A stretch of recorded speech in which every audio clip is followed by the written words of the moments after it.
Waste ये DCP सिखाऊ, यहाँ उपस्थित सभी पुलिस के साथियों, जैसा आप सभी लोगों को पता है 9 तारीख से चुनाव की आचार संहिता लग गई है और उसमें आप लोगों की अलग अलग तरीके से अलग अलग जगह पर ड्यूटी लगेगी और उसमें से कई सारी ड्यूटी ऐसी होंगी जो कि पुलिस से नॉर्मल पुलिसिंग से हट के है। आप में से काफ़ी लोगों ने भी पहले इलेक्शन भी कराए होंगे और कुछ लोगों का पहला चुनाव भी होगा, बट क्योंकि ये इलेक्शन 5 साल बाद आता है तो काफ़ी एक्सपीरियंस के बावजूद कई चीज़ें ऐसी रहती जो कि अपने ध्यान से रह जाती हैं। तो मैंने सोचा एक बार आप लोगों को सबको बुला करके डायरेक्टली बात कर ली जाए। जो लोग आज आए हैं वो जो थाने पर पीछे रह गए, क्योंकि एक मिनिमम फोर्स थाने पर रखना ज़रूरी होता है, उनको जा कर के वो सारी चीज़ें भी बताएंगे और जो मैं चीज़ें बता रहा हूँ उसको आप लोग काफ़ी ध्यान से सुनेंगे, मैं ये एक्सपेक्ट करूँगा, और उसको इम्प्लीमेंट करेंगे वापस जा कर के। उसका सबसे सिंपल सा रीज़न है, चुनाव के समय आप सभी लोग चुनाव आयोग के डेजिग्नेटेड ऑफिसर बन जाते हो, ये आप लोगों को सबको ध्यान होगा। आप लोगों की ड्यूटी एक तरीके से चुनाव आयोग को समर्पित, चुनाव आयोग को सौंप दी जाती है। आप सभी लोग चुनाव आयोग के अंतर्गत आ जाते हो और इस समय जो है कि चुनाव से रिलेटेड ड्यूटी में किसी भी तरीके की कोई कोताही किसी भी स्तर पर बर्दाश्त नहीं की जाती है। तो सबसे पहले ये ज़रूरी है कि आपको पता रहे कि आपकी क्या ड्यूटी है और उस ड्यूटी का निर्वहन पूरी तरीके से करें। तो जो मैं स्टार्ट करता हूँ वो beat constable, beat incharge, sector officers, इन सब की बात करें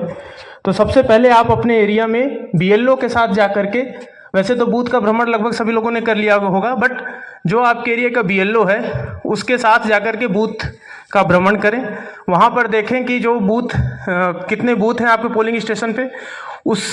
जो बूथ है उसका एंट्री पॉइंट कैसा है, एग्जिट पॉइंट कैसा है, वहाँ पर लाइन लगाने में कोई सुविधा असुविधा यदि किसी तरीके की आती है तो उस पर गौर करें। बिजली की, पानी की सुविधा किस तरीके की, वहाँ पर रैंप की व्यवस्था है कि नहीं है। ये मैं इसलिए कह रहा हूँ क्योंकि ये चीज़ें हैं तो कहीं ना कहीं प्रशासन से संबंधित जो बीएलओ को करना होता है वहाँ पर सेक्टर ऑफिसर को ध्यान रखना होता है, बट इनकी वजह से कई बार लॉ एंड ऑर्डर की सिचुएशन आ जाती है जिसमें अल्टीमेटली आपको ही फेस करना होता है। इसके साथ साथ जो 100 मीटर और 200 मीटर का दायरा है वो आप लोगों को सबको ध्यान होगा, वहाँ पर 100 मीटर के अंदर कैनवेसिंग नहीं हो सकती है, 200 मीटर के अंदर, और जो टेबल की प्लेसिंग है उसका भी जगह निश्चित होती है। वो जगह आप अपने अपने बीट में जा करके, और जो खास करके सेक्टर पुलिस ऑफिसर्स हैं वो भी अपने अपने बूथ पर जाकर के आज ही चिन्हित कर लें और सेक्टर ऑफिसर से मिल करके या बीएलओ से मिल करके उसको कोई चुने में बहुत ज़्यादा खर्चा नहीं आता, उसको मार्क कर दें। तो अभी से जो वहाँ पर रहने वाले लोग हैं उनके दिमाग में ये बार बार जाएगा कि ये साहब 100 मीटर की लाइन बन गई, ये 200 मीटर की लाइन बन गई है, इसके अंदर हमें नहीं जाना चुनाव के दिन, तो वो बेहतर रहेगा। अदरवाइज क्या होगा कि लास्ट दिन आप लोग इसमें स्ट्रगल करते रहोगे, अरे साहब 2 बूथ ये दोनों तो बहुत पास पास, अब इसका क्या करें, इसके 100 मीटर में दूसरा बूथ आ जा रहा है। तो ये जो समस्याएं, इसमें आपका समाधान हो जाएगा।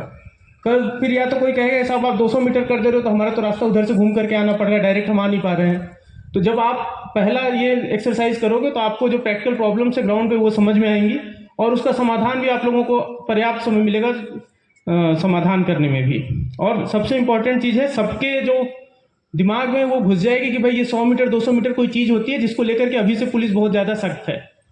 इसको किसी भी तरीके से चुनाव के समय हमें वायलेट नहीं करना है। पहली चीज़ तो ये करनी है अपने को जा करके। दूसरी चीज़, जब आप बूथ पर पहुंचते हो, बूथ पर देखते हो और वहाँ पर जाते हो तो आपको ये क्लियर होना चाहिए कि आपका जो बूथ है वो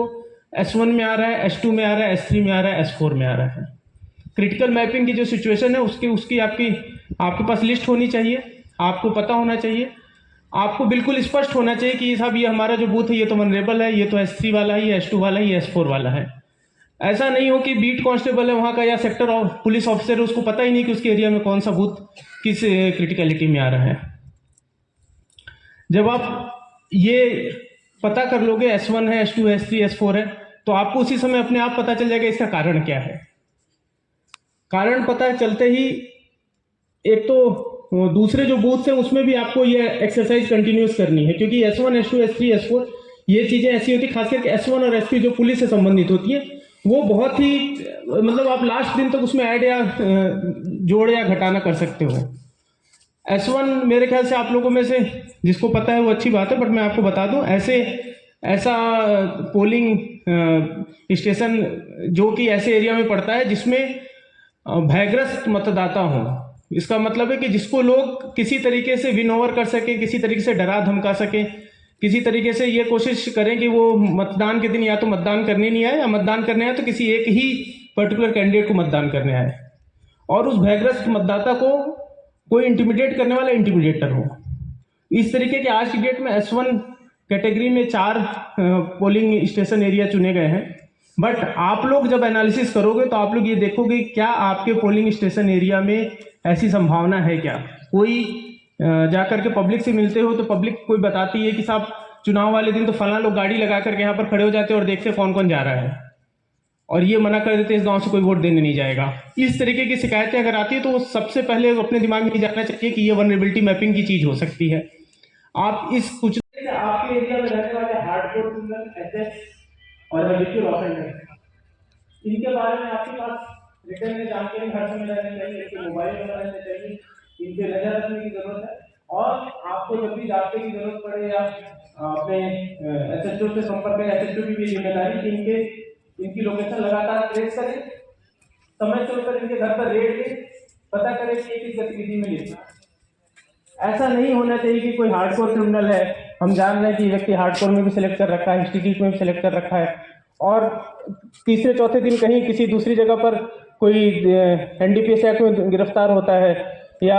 अपने यहाँ पे एक्साइज एक्ट में गिरफ्तार होता है और हमें पता ही नहीं है।